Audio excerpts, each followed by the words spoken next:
Charmaine, welcome to the ride. How are you doing? Good night. Nice being here with you. I'm doing well, all Thank you. things considered. Yeah. I see you lost your voice. Yesterday was an experience. So, yes. Right, right. Okay, Charmaine, take us to the beginning. What really happened? Walk us back a bit, because from the video, what we're seeing is that you're inside of the building and you're asking for your clarification on your vacation days. That's basically what I understood from what's happening here. So take us back a bit. What happened? Why were you there? And tell us a little bit about what transpired. Okay, so good night, everyone. And I am going to just relay as much of the story as I can in a very succinct manner.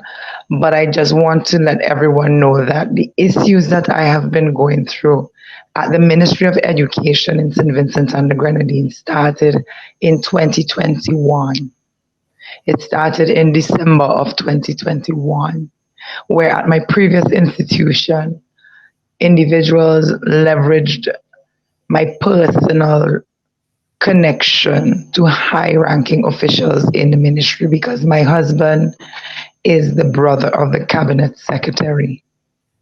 And Okay. at my previous institution, there was certain misuse of authority and abuse of authority that led me to request a transfer.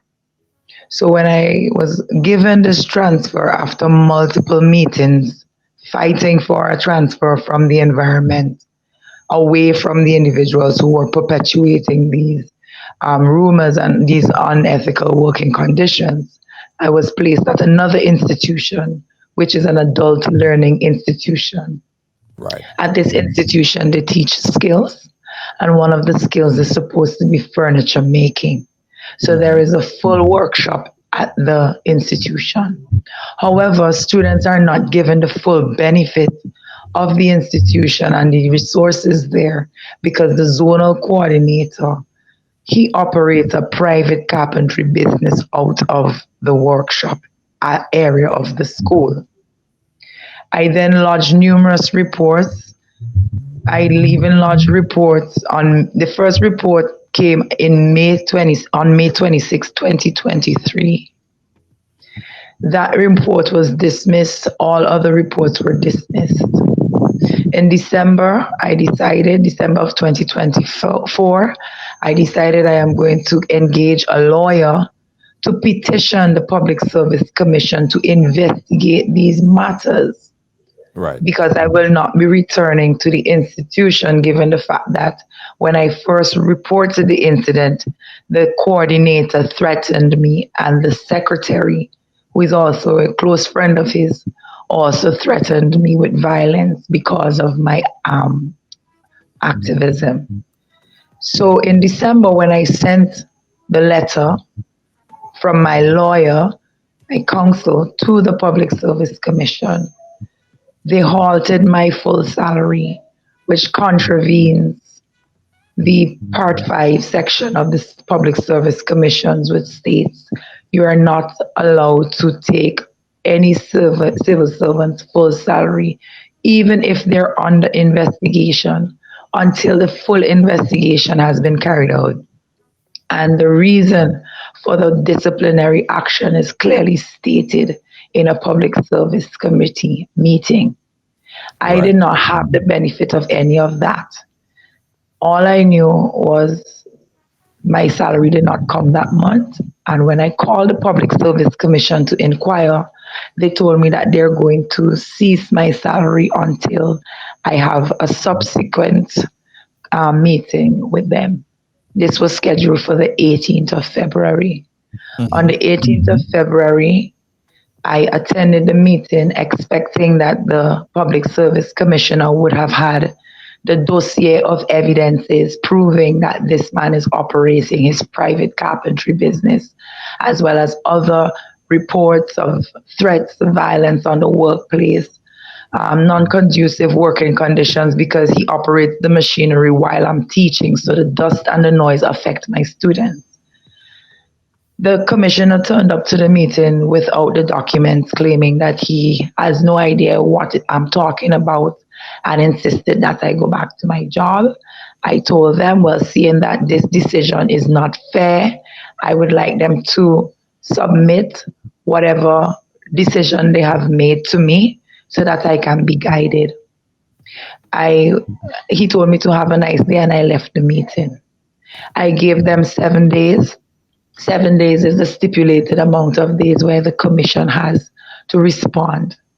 So when I realized after the 7 day mark I did not receive any correspondence, I then decided that I cannot move forward in this ministry because of the numerous corruption and unethical working practices that is clearly affecting my ability to operate professionally and offer the full services which I'm employed to give to my students. So Mm-hmm. I went up to the Public Service Commission on Monday, the 3rd, to ask for my accrued vacation days so that I can attach it with this letter of resignation. Bear in mind, I have not been paid by this ministry for the past 2 months. I have not drawn a salary, whether in part or in full, for 2025. Mm-hmm. So I waited. After they told me they will get the information, I waited half an hour, 30 minutes. No one came with the information I requested. Instead, the police officers that you see in the video, they are CID officers, criminal investigative officers, who turned up claiming that they received a call of public disturbance of the peace and they are there to escort me. At this time, I understand that officers should be abreast of the situation, so I decided to speak on the business that I am conducting, as well as the nature of the business and the information I'm requesting. At this time, the officer grabbed my phone. I asked them not to grab my phone. At this time, they kept coming very close to me, invading my personal space, which is why you hear me keep saying, get away from me, get away from me. At this time, the officer grabbed my hand and decided to throw me on the floor and then drag me by my hair. So when the footage is lost, it's when my phone catapulted out of my hands when I was thrown to the floor by the male officer, then dragged by my hair and my both hands by the two male officers that you see there, Constable Henry and Dorsey, Officer Dorsey. The female auxiliary officers were there trying to collect my person, my bag, my shoes, my letters, my phone. Um, I was then dragged down 3 flights of stairs and then put on display basically at the front of the ministerial building while they awaited the arrival of the police transport. When I reached into the police transport, the officer Hamilton, who was driving the transport, pulled away my phone, stating that I cannot have my phone while I'm in police custody. I told him custody is when you're arrested or you have a warrant or something. The most you can ask me to do is accompany you to lodge my own report because I have not committed a crime. They still carried me around to the CID office at the Central Police Department.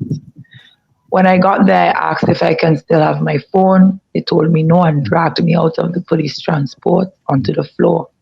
I stood up and I walked up the stair to the office. When I got at the office, the head of the CID department, Superintendent Francis, came out and said, "What's going on out there?"